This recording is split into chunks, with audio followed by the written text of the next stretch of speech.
पहिला पहिला पुँजीको लगानी उद्योगमा हुन्थ्यो, उत्पादनमा लगानी हुन्थ्यो।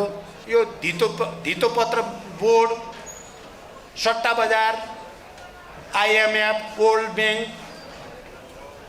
एसियाली बैंक, यी तपाईहरुले हेर्दाखेरि त बैंक हुन पैसा यताउता गर्छन् भन्छौँ, होइन त्यति सजिलो। पुँजीपतिहरूको हातमा संसारकै धन एकट्ठा गर्ने र विश्वका अत्यधिक धेरै 80% जनसङ्ख्यालाई भोको-नाङ्गो राख्ने प्रणाली हो यो। पुँजीको लगानी अब उत्पादनमा हुँदैन, सट्टा बजारमा हुन्छ। बैंकहरूले सिधै पुँजी चाहिँ घर जग्गा किनबेचमा लगाउँछन्। सिधै घर चाहिँ यो जग्गाको किनबेचबाट त सिधै पैसा आउने भयो, करोडौं अरबौं थुप्रिने भयो।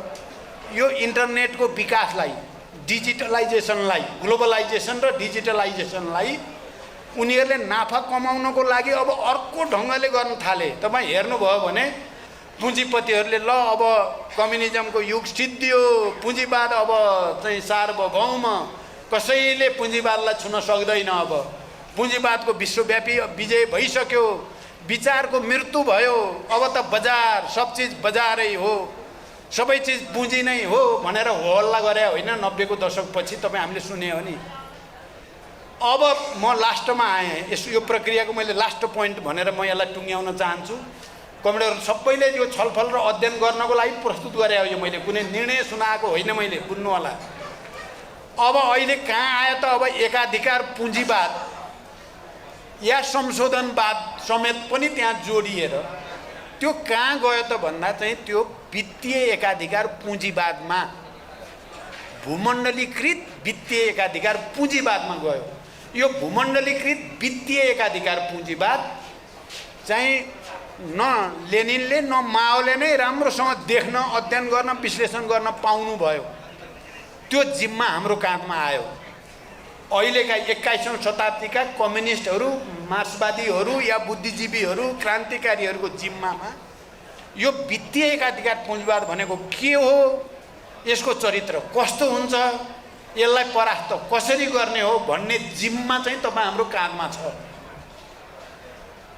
अब वित्तीय एकाधिकार पुँजीवाद भन्दा यसको चाहिँ मुख्य के हुन्छ भने पहिला पहिला पुँजीको लगानी उद्योगमा हुन्थ्यो, उत्पादनमा लगानी हुन्थ्यो र त्यहाँबाट आउने नाफा चाहिँ पुँजीपतिहरूले लिन्थे। आजभोलि पुँजीको लगानी उत्पादनमा हुँदैन, मुख्य रूपमा पुँजीको लगानी पुँजीमै हुन्छ।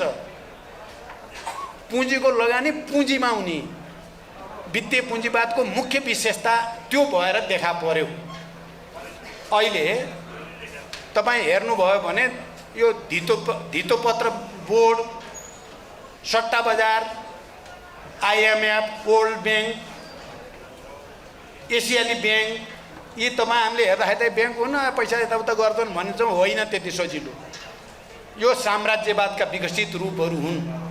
यो वित्तीय एकाधिकार पुँजीवादलाई बलियो बनाउने, त्यसलाई अगाडि बढाउने र नाफा सोहोरेर संसारका केही सीमित पुँजीपतिहरूको हातमा संसारकै धन एकट्ठा गर्ने र विश्वका अत्यधिक धेरै 80% जनसङ्ख्यालाई भोको-नाङ्गो राख्ने प्रणाली हो यो। सिधै पुँजीबाट पुँजी लिने।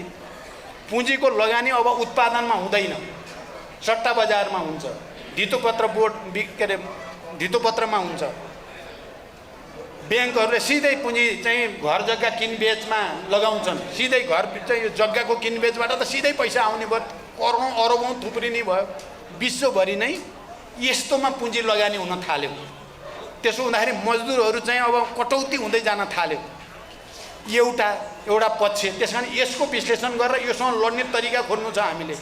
जसरी औद्योगिक पुँजीवादको पुँजीवादसँग लड्ने तरिका मार्क्सले भन्नुभयो, साम्राज्यवादसँग लड्ने तरिका, एकाधिकार पुँजीवादसँग लड्ने तरिका लेनिनले भन्नुभयो, माओले चाहिँ संशोधनवादसँग लड्ने तरिकादेखि साम्राज्यवादसँग लड्ने तरिका नयाँ जनवादी रूपले कसरी भन्ने दिनुभयो। हामीले चाहिँ अब यो वित्तीय एकाधिकार पुँजीवादसँग, भूमण्डलीकृत वित्तीय एकाधिकार पुँजीवादसँग लड्ने तरिकाको खोजी गर्नु छ। नम्बर 1 हाम्रो समस्या त्यहाँ पर्या हो। हामी रुमल लिन थालेको त्यही हो। अब हामी मार्क्सको किताबमा हेर्दा नि भेटिँदैन ठ्याक्कै, लेनिन हेर्दा नि भेटिँदैन, माओ हेर्दा नि भेटिँदैन। यहाँ समस्या परिरहेको छ दिनदिनै। भनेपछि यो कुराको अनुसन्धान नहुँदासम्म चाहिँ हामीमा इन्लाइटनमेन्ट आउँदैन। उज्यालो अनुहारमा भेटियो त अब त भन्ने जस्तो नआएपछि त के लड्ने, अनि सङ्गठन गर्न मरिमेटेर पनि किन लाग्ने भन्ने हुने भयो एउटा। अर्को यो सँगै के जोडियो त भने यो वित्तीय एकाधिकार पुँजीवादले असाध्यै राम्रोसँग तपाईँको चाहिँ यो डिजिटल सूचना प्रविधिमा जो भयानक विकास भयो नि, क्रान्ति भयो, त्यो सूचना प्रविधिलाई यति राम्रोसँग प्रयोग गर्यो कि यो इन्टरनेटको विकासलाई, डिजिटलाइजेसनलाई, ग्लोबलाइजेसन र डिजिटलाइजेसनलाई उनीहरूले नाफा कमाउनको लागि अब अर्को ढङ्गले गर्न थाले। तपाईँ हेर्नुभयो भने आजकल कुनै फ्याक्ट्री एउटै देशमा हुँदैन।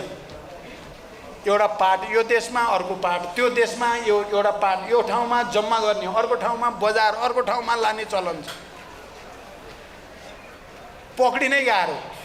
अनि उनीहरूले त्यस्तो ठाउँमा चाहिँ लगेर सामान उत्पादन गर्छन् नाफाको लागि, जहाँ प्राकृतिक साधन स्रोत प्रशस्त छ, सस्तोमा प्राकृतिक साधन स्रोत पाइन्छ, जल, जमिन, जङ्गल, अरू चाहिँ सबै जडीबुटी आदि इत्यादि जहाँ सस्तो पाइन्छ त्यहाँ पुगेका छन् उनीहरू। अनि जहाँ श्रम शक्ति सस्तो छ त्यहाँ पुगेका छन्। त्यहाँ पुगेर गऱ्यो भने त एकदम सस्तोमा माल तयार हुने भयो, अनि चाहिँ बेसरी नाफा कमाउन पाइने भयो एउटा। अर्को एकै ठाउँमा उद्योग स्थापना गरेर लाखौँ मजदुरलाई जम्मा गरेर त मजदुर आन्दोलन हुने, हडताल हुने समस्या भयो नि त। 18औं शताब्दी, 19औं शताब्दी, 20औं शताब्दीमा त हैरान भोगे नि पुँजीपतिहरूले। त्यसो भएर आजभोलि के गरे, त्यहाँ मजदुरलाई एक ठाउँ हुन नदिने। नेपालका मजदुर जति कोही मध्यपूर्वमा, कोही मलेसियामा, कोही अमेरिकामा, कोही कहाँ अब कसरी सङ्गठित हुने, कसरी एक ठाउँ बसेर हडताल गर्ने। हडताल गर्ने न, सबै करारमा छन् फेरि ती बिचरा। ती कुनै पनि बेला पुँजीपतिले जति बेला चाहे त्यति बेला निकालिदिन्छ। भनेपछि यो स्थिति चिरफार गर्नु छ हामीले।